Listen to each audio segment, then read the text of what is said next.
ಕನ್ನಡ ನಾಡು, ಇದು ಕನ್ನಡಿಗರ ನಾಡಿಮಿಡಿತ. ಕಾಂಗ್ರೆಸ್ ಸರ್ಕಾರಕ್ಕೆ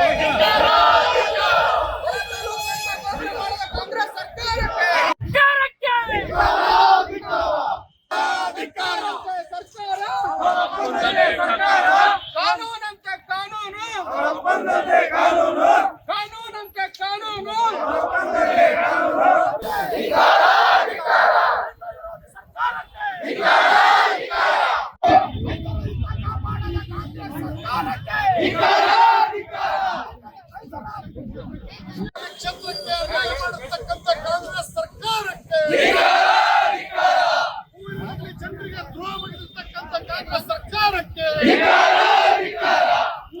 ರೈತರಿಗೆ ದ್ರೋಹ ಮಾಡಿರ್ತಕ್ಕಂಥ ಕಾಂಗ್ರೆಸ್ ಸರ್ಕಾರಕ್ಕೆ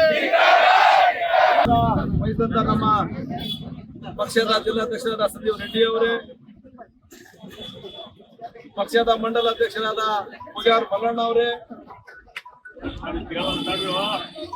ಮಾಜಿ ಶಾಸಕರಾದ ನಂದೇಳಿ ಹಾಲಪ್ಪ ಅವರೇ, ಪಕ್ಷದ ಎಲ್ಲ ಹಿರಿಯರೇ, ಪಕ್ಷದ ಎಲ್ಲ ವಿವಿಧ ಪದಾಧಿಕಾರಿಗಳೇ, ಮಹಿಳಾ ಮೋರ್ಚಾದ ಎಲ್ಲ ಅಕ್ಕಂದಿರೆ, ಇವತ್ತು ಕರ್ನಾಟಕ ರಾಜ್ಯದಲ್ಲಿ ಭೀಕರ ಬರಗಾಲ ತಾಂಡವಾಡ್ತಾ ಇದೆ. ಇವತ್ತು ಹೊಲಗಳಲ್ಲಿ ಮಳೆ ಇಲ್ಲದೆ ನೀರಿನ ಕೊರತೆಯಿಂದ ಇವತ್ತು ಬೆಳೆಗಳಿಗೆ ರೈತರು ಹರಗ್ತಿದ್ದಾರೆ. ಕೃಷಿ ಅವಲಂಬಿತ ಪ್ರದೇಶ ಇದು. ಇವತ್ತು ಕೃಷಿ ಕೈಗೊಟ್ಟಂತಂದ್ರೆ ಬೇರೆ ಪರ್ಯಾಯ ದಾರಿ ಇಲ್ಲ ಜೀವನ ಮಾಡ್ಲಿಕ್ಕೆ. ಆ ರೀತಿಯ ಸಂಕಟದಲ್ಲಿದ್ದಾಗ ಸುಮಾರು ಒಂದು ಎಕರೆಗೆ 30,000 ರಿಂದ 35,000 ಸಾಲ ಸೂಲ ಮಾಡಿ ಇವತ್ತು ಆದಂತ ಬೆಳೆಗಳು ಇವತ್ತು ಒಂದು ಕಾಳು ಕೂಡ ಅನ್ನೋಳ್ಳಾದ ಪರಿಸ್ಥಿತಿ ಇವತ್ತು ಉದ್ಭವ ಆಗಿದೆ. ಇವತ್ತು ಬೆಳೆಗಳಿಗಂತೇಳಿ ಮಾಡಿದಂತ ಸಾಲಗಳು ಇವತ್ತು ಬ್ಯಾಂಕ್ ಅಲ್ಲಿ ಸಾಲ ರೂಪದಲ್ಲಿ ದಿನದಿಂದ ದಿನ ಅದಕ್ಕೆ ಬಡ್ಡಿ ಬರ್ತಾ ಇದೆ. ರೈತರು, ಸಾಮಾನ್ಯ ರೈತರು ಇವತ್ತು ಜೀವನ ಮಾಡ್ಬೇಕಾ ಅಥವಾ ಇಲ್ಲ ಅನ್ನೋದು ಪರಿಸ್ಥಿತಿ ವಾತಾವರಣ ನಿರ್ಮಾಣವಾಗಿದೆ. ಇಂಥ ಸಂಕಟದ ಸಮಯದಲ್ಲಿ ರಾಜ್ಯ ಸರ್ಕಾರದವರು ಹನಿಮೂನ್ ರೀತಿಯಿಂದ ಇವತ್ತು ದೆಹಲಿಯಲ್ಲಿ ಹೋಗಿ ಸುಮಾರು ತಿಂಗಳಗಟ್ಟಲೆ ಅವರವರ ಮಂತ್ರಿಗಿರಿಗೋಸ್ಕರ ಇವತ್ತು ದೆಹಲಿಯಲ್ಲಿ ಹನಿಮೂನ್ ಮಾಡಿಕೊಂಡು ಇವತ್ತು ರಾಜ್ಯಕ್ಕೆ ಬಂದಿದ್ದಾರೆ. ರಾಜ್ಯಕ್ಕೆ ಬಂದ್ರು ಕೂಡ ಇನ್ನೂರಿಗೆ ಕೂಡ ಖಾತೆ ಹಂಚಿಕೆ ಆಗಲಾರದೆ ಇವತ್ತು ನಮ್ಮ ಕೃಷಿ ಸಚಿವರು ಯಾರು ಅನ್ನೋದು ಕೂಡ ಗೊತ್ತಾಗ್ಲಾರ್ದಿಂದ ಇವತ್ತು ರೈತರಿಗೆ ಮುಂದಿನ ದಾರಿ ಏನು ಅನ್ನೋದು ಕೂಡ ಗೊತ್ತಾಗ್ಲಾರ್ದಿಂದ ಇವತ್ತು ಈ ಸರ್ಕಾರ ನಡ್ಕೋತಾ ಇದೆ. ಹಾಗಾಗಿ ಎಲ್ಲಾ ರೈತರು ಎಲ್ಲ ಗಮನಿಸಿದಾರೆ ಇವ್ರು ಏನೇನ್ ಮಾಡ್ತಾ ಇದಾರೆ ಅಂತ ಹೇಳಿ. ಇವತ್ತು ಭಾರತೀಯ ಜನತಾ ಪಕ್ಷದಿಂದ ಇವತ್ತು ಊರಿಡಲಿ ವಿಧಾನ ಸಭೆ ಮತ್ತು ನಮ್ಮ ಮಂಡಲ ವತಿಯಿಂದ ಇವತ್ತು ನಾವು ರೈತರ ಪರವಾಗಿ ಹೋರಾಟವನ್ನು ಹಮ್ಮಿಕೊಂಡಿದ್ದೀವಿ. ಸರ್ಕಾರ ತಕ್ಷಣವಾಗಿ ನಮ್ಮ ಕ್ಷೇತ್ರವನ್ನು ಬರಗಾಲ ತಾಲೂಕು ಅಂತೇಳಿ ಘೋಷಣೆ ಮಾಡಬೇಕು. ಬರಗಾಲ ಅಂತೇಳಿ ಘೋಷಣೆ ಮಾಡಬೇಕು. ರೈತರಿಗೆ, ಪ್ರತಿಯೊಬ್ಬ ರೈತರಿಗೆ ಎಕರೆಗೆ 50,000ವನ್ನು ಪರಿಹಾರ ರೂಪವಾಗಿ ಕೊಡಬೇಕು. ರೈತರು ಮಾಡಿದಂತ ಬೆಳೆ ಸಾಲಗಳೆಲ್ಲ ಸಂಪೂರ್ಣ ಮನ್ನಾ ಆಗ್ಬೇಕು.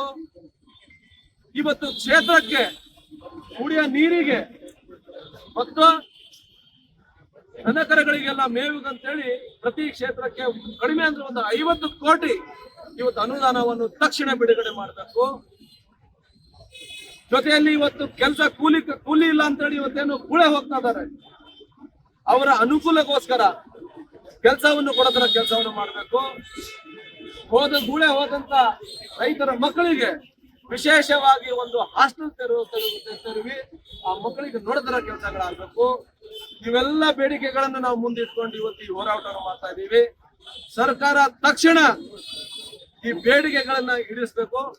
ಇಲ್ಲ ಅಂತಂದ್ರೆ ಮುಂದಿನ ದಿನಗಳಲ್ಲಿ ಪ್ರತಿ ಒಂದು ಹಳ್ಳಿಯಿಂದ ರೈತರನ್ನ ಕಟ್ಕೊಂಡು ಬೃಹತ್ ಹೋರಾಟ ಮಾಡ್ತೇವೆ ಅಂತೇಳಿ ಈ ಸರ್ಕಾರಕ್ಕೆ ಎಚ್ಚರಿಕೆ ಕೊಡ್ಕೊಂತ ಆದಷ್ಟು ಬೇಗ ಈ ನಮ್ಮ ಮತಕ್ಷೇತ್ರವನ್ನು ಬರಗಾಲ ಕ್ಷೇತ್ರವನ್ನಾಗಿ ಘೋಷಣೆ ಮಾಡಿ ತಕ್ಷಣ ಪರಿಹಾರಗಳನ್ನು ಇವರು ಕೊಡ್ಬೇಕು. ಮತ್ತೆ ರೈತರನ್ನು ಮೊನ್ನೆ ಕಟ್ಟಂತ ಬೆಳೆ ವಿಮೆ ದುಡ್ಡನ್ನು ಕೂಡ ಸರ್ಕಾರನೇ ಬರ್ಸ್ಬೇಕಂತ ಹೇಳಿ ನಾನು ಈ ಹೋರಾಟದ ಮೂಲಕ ಸರ್ಕಾರಕ್ಕೆ ಕೇಳ್ಕೊಳ್ತಾ, ಇವತ್ತು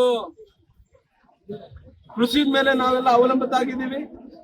ಮಳೆ ಇಲ್ಲ ಅಂತಂದ್ರೆ ಹೊಲಗಳಲ್ಲಿ ನಮಗೆ ಯಾವುದೇ ರೀತಿಯ ಕೆಲಸಗಳಿರಲ್ಲ, ಮತ್ತೆ ಯಾವುದೇ ರೀತಿ ಅದರಿಂದ ನಮಗೆ ಮನೆ ನಡೆಸಲಿಕ್ಕೆ ಆಗಲ್ಲ. ಮುಂದಿನ ದಿನಗಳಲ್ಲಿ ರೈತರ ಮಕ್ಕಳ ವಿದ್ಯಾಭ್ಯಾಸದಿಂದ ಹಿಡ್ಕೊಂಡು ಆ ರೈತರಿಗೆ ಉದ್ಯೋಗ ಕೊಡೋದ್ರಿಂದ ಹಿಡ್ಕೊಂಡು ನಾಳೆ ಆ ಮನೆಯಲ್ಲಿ ಆಗುವ ಮದುವೆ ಗಿದುವೆಗೆಲ್ಲ ಸರ್ಕಾರ ಅವ್ರ ಜೊತೆಲಿ ನಿಲ್ಲಬೇಕು. ಮತ್ತು ತಕ್ಷಣ ಎಲ್ಲಾ ರೈತರಿಗೆ ಜೀವನ ನಡೆಸಲಿಕ್ಕೆ ಆಗ ರೀತಿಯಿಂದ ಕೆಲಸ ಕಾಮಗಾರಿಗಳು ಘೋಷಣೆ ಮಾಡಬೇಕು. ಅದಕ್ಕೆ ಅನುದಾನ ಕೂಡ ಬಿಡುಗಡೆ ಮಾಡ್ಬೇಕಂತ ಹೇಳಿ ನಾನು ಮಾತನ್ನು ಮುಗಿಸ್ತಾ ಇದ್ದೀನಿ. ಸಮಗ್ರ ಸುದ್ದಿಗಳಿಗಾಗಿ ತಪ್ಪದೆ ನೋಡಿ ಕನ್ನಡ ನಾಡು ವಾಹಿನಿ. ಸಬ್ಸ್ಕ್ರೈಬ್ ಮಾಡಿಕೊಳ್ಳಲು ಕೂಡಲೇ ಪಕ್ಕದಲ್ಲಿ ಕಾಣುವ ಬೆಲ್ ಐಕಾನ್ ಕ್ಲಿಕ್ ಮಾಡಿ ನೋಟಿಫಿಕೇಶನ್ ಪಡೆಯಿರಿ.